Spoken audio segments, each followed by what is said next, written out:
Hello, welcome to another project update.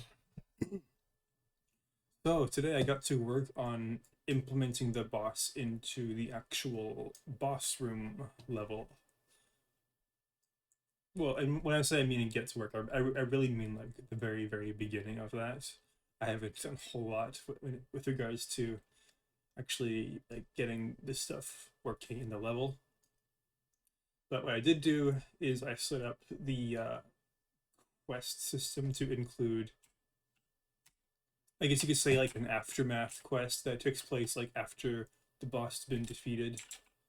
I'm not sure why I did it. Why I did that right now. I think I saw some assets in this scene that are like active at that time, and I thought I might as well get it done now. So I did.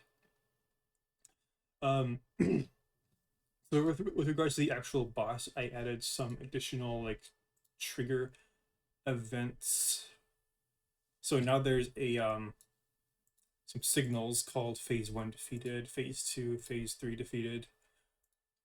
And I also have some node paths here that will, the what's going to happen is the script is going to call, if there's a certain node type that is like a that these node paths point to, if they extend from the activatable interface, then the activatable function will be called on those, and those will be used to trigger the events in the future script that controls the actual boss battle.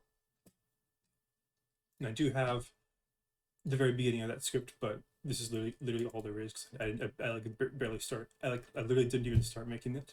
Um, yeah. So what's gonna happen when these events trigger is so when you defeat boss, when you defeat this boss during phase 1, what's gonna happen is it's going to be resurrected, and then it's going to move to another location, and you have to follow it, and and then phase 2 will be initiated, and then the same thing will happen for phase 2.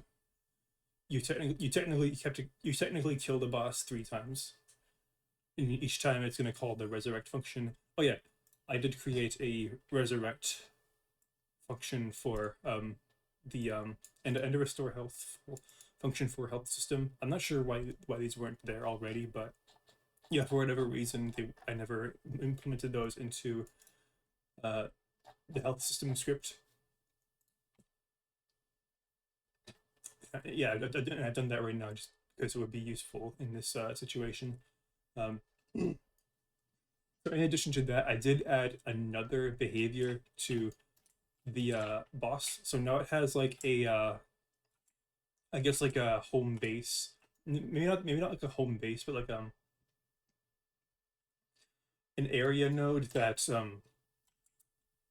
if the player's inside of it, then the boss will like pursue the player as usual. But if the player's like outside of the area, then it will return to, I guess, the middle of this here. And this I can actually show you, and it will work. And see, I'll do that right now. Unfortunately, a lot of the stuff I can't really that I've written today, I can't really demonstrate that in the game. All right, so now I'm outside of the boss area. If I step into it, it's going to start chasing me, and pretty much as soon as I step outside of it, it's going to return back to its base. And the reason I have this set up is because this boss room, it has multiple, I guess you could say, boss chambers in it. So here's the first one, and it's gonna, the second one's gonna be over here, and then the third one is gonna be over here. This will be where you ultimately defeat the boss for good. And I think you can probably imagine why I set that system up. It's because I only want phase 1 to be active when the player is in this area, and when phase 2 is initiated, I don't want the boss to like be over here and then suddenly start chasing the player before he's even in that room there. I want the player to walk up this path and then trigger like the boss area, and then it will start pursuing the player. And then the same thing for this area here. Yeah, that's what I've done today. Not a whole lot of demonstratable stuff, but definitely a lot of background functionality that I think will probably get used either, if not tomorrow, then maybe the time after that. It's going to take a little while because there's a lot of components to this, and I'm pretty much just making it up as I go along. So yeah, hope that was interesting to watch. I'll see you next time. Bye bye.